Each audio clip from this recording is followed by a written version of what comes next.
कामचोर देवरानी। एक बार की बात है, सुषमा अपने पूरे परिवार के साथ खुशी खुशी मोहन नगर में रहती थी।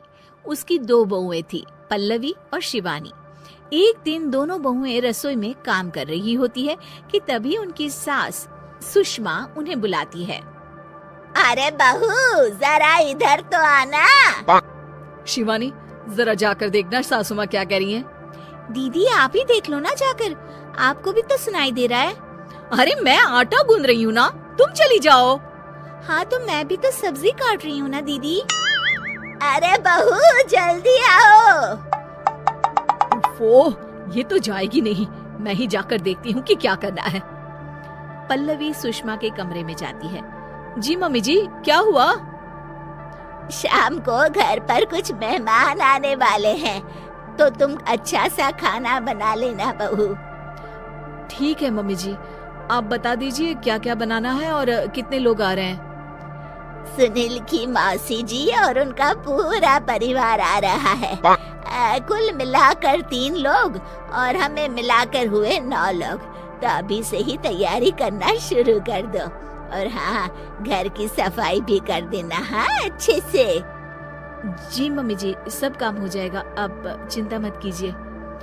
पल्लवी शिवानी को घर में मेहमान आने वाले हैं इसके बारे में बताती है। क्या 9 लोगों का खाना बनाना होगा, घर की सफाई करनी है? बाप रे, सासू माँ ने तो हमें घर की नौकरानी ही समझ कर रखा है। ऐसा नहीं बोलते शिवानी, हम इस घर की बहू हैं और घर के काम करना हमारा फर्ज है। दीदी तो है ही सासू माँ की चमची, जब देखो सासू माँ सासू माँ। मैं तो इतना सारा काम नहीं करने वाली। शिवानी कपड़े लेकर गमला साफ कर रही होती है और चक्कर आने का नाटक करने लगती है। मेरा सर चकरा रहा है। तभी वहाँ पल्लवी और सासू माँ जाते हैं। अरे बहू, क्या हो गया तुम्हें? मम्मी जी, बहुत तेज सर में दर्द हो रहा है। तुम एक काम करो शिवानी, आराम कर लो। नहीं नहीं दीदी, घर में मेहमान आने वाले हैं, मुझे आपकी मदद करनी चाहिए। अरे कोई बात नहीं शिवानी, तुम आराम कर लो, मैं सब काम कर लूंगी। ठीक है दीदी, अगर आप इतना कह रही हैं तो आराम कर लेती हूँ। शिवानी आराम से अपने कमरे में मैगजीन पढ़ रही होती है। इसे कहते हैं आराम की जिंदगी। इतना सारा काम। चलो सारा काम खत्म हो गया, शिवानी को देख आती हूँ। शिवानी अपने कमरे में ईयरफोन में गाने सुनते सुनते सो जाती है और उसके साइड में मैगजीन भी रखी होती है। पल्लवी वहाँ आ जाती है और वो सब देखती है। ओहो, तो मतलब सब काम चोरी का बहाना था। अभी बताती हूँ इसको। घर का सारा काम मुझे करना पड़ा और ये महारानी यहाँ मैगजीन पढ़ रही है, गाने सुन रही है। पल्लवी रसोई से एक प्लेट और चम्मच लेकर आती है और शिवानी को थाली बजाकर उठाने लगती है। शिवानी अचानक से उठती है। उठ गई महारानी, गाने भी सुन लिए, मैगजीन भी पढ़ ली। तुम तो बहुत बड़ी झूठी निकली शिवानी। तुमने सर दर्द का बहाना बनाया ताकि काम करने से बच सको। हाँ बनाया बहाना, तो क्या करती, इतने सारे काम करती।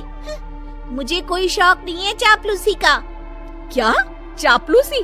तुम्हें लगता है कि मैं सारे काम चापलूसी के लिए कर रही हूँ? और नहीं तो क्या।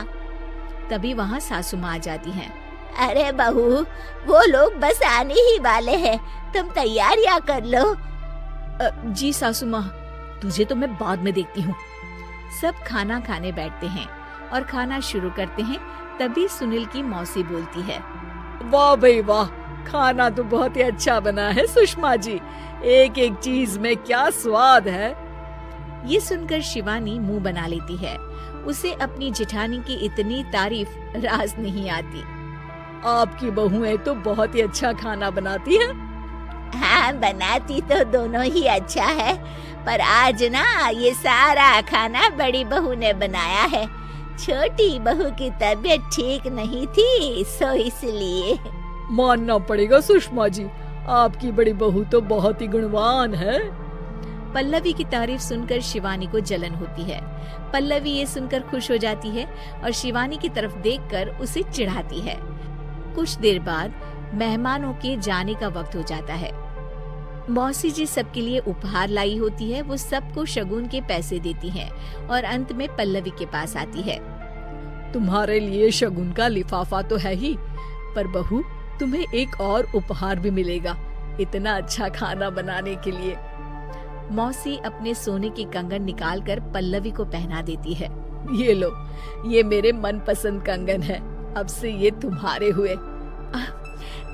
धन्यवाद मौसी जी। ये देखकर शिवानी तो पूरी तरह से जल जाती है और गुस्से से रसोई में चली जाती है। तभी वहाँ पल्लवी आ जाती है और उसे अपने कंगन दिखाने लगती है। देवरानी जी, अब आपका सर दर्द ठीक तो है ना? मुझे लगता है कि अब सर दर्द शुरू हो गया होगा आपका।